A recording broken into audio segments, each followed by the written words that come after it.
Super এইটে মুখোমুখি হচ্ছে বাংলাদেশ এবং ইন্ডিয়া। মনে পড়ে যাচ্ছে 2022 টি-20 ওয়ার্ল্ড কাপের কথা। অ্যাডিলেইড এবং লিটন কুমার দাসের 60 রানের সে কি নান্দনিক এক ইনিংস খেয়াল আছে নিশ্চয়ই আপনাদের। 27 বলে 60 রান করেছিলেন লিটন কুমার দাস, যেখানে 7টা চার তিনি মেরেছিলেন এবং 6 হাঁকিয়েছিলেন 3টা। 222.22 স্ট্রাইক রেটে লিটন কুমার দাস ব্যাট করছিলেন। মনে হচ্ছিল বাংলাদেশ আসলে অ্যাডিলেইডে ভারতকে হারাবে এবং টি-20 বিশ্বকাপের সেমিফাইনালে খেলবে। বৃষ্টির কারণে সেটা আসলে হয়নি। পুরোপুরি দৃশ্যপট পাল্টে গিয়েছিল বৃষ্টি শেষ হওয়ার পর। তো 2022টা লিটন কুমার দাসের আসলে দুর্দান্ত গেছে। আমি যদি 2022-এর পরিসংখ্যানটা আপনাদেরকে জানাই যে লিটন কুমার দাস 2022-এ কিরকম আসলে পারফর্ম করেছেন।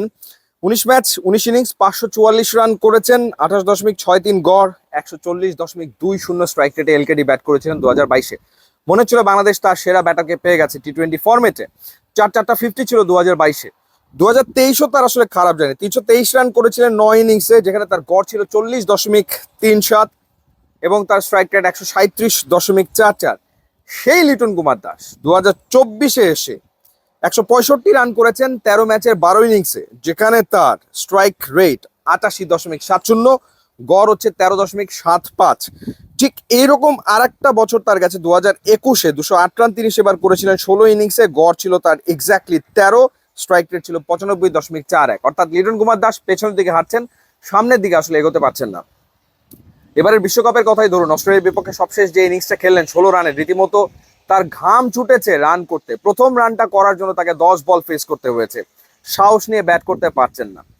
এর আগের যে ম্যাচটা তিনি খেললেন নেপালের বিপক্ষে, সেই ম্যাচে করলেন 10 রান, নেদারল্যান্ডসের বিপক্ষে করলেন 1 রান, সাউথ আফ্রিকার বিপক্ষে করলেন 9 রান, শ্রীলঙ্কার বিপক্ষে করেছিলেন 36 রান।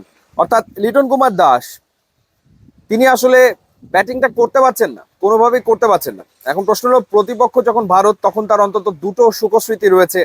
2018 এশিয়া কাপের ফাইনালের কথা নিশ্চয়ই আপনাদের খেয়াল আছে। দুবাইয়ে সেঞ্চুরি করেছিলেন লিটন কুমার দাস। এরপর অ্যাডিলেইডের সেই 60 রানের ইনিংস, সেটা নিশ্চয়ই অনুপ্রেরণা দিতে পারে লিটনকে। তো বা লিটনের রানে ফেরাটা আসলে ভীষণ রকম জরুরি হয়ে পড়েছে। এবং যদি রানে ফিরতে তিনি না পারেন, আর বাকি যে দুটো ম্যাচে রয়েছে, সেই ক্ষেত্রে আসলে একটা লম্বা সময়ের জন্য তার দল থেকে বাদ পড়ারও সম্ভাবনা তৈরি হয়ে গেছে। কারণ আপনি আর কতদিন একজনের উপরে আস্থা রাখবেন? পাইপলাইনে যে ক্রিকেটাররা আছে, নতুন যারা আছে, তাদেরকে তো সুযোগ দিতে হবে, তাই না? তো দেখার ব্যাপার যে লিটন কুমার দাস ভারতের বিপক্ষে স্কোর করতে পারেন কিনা।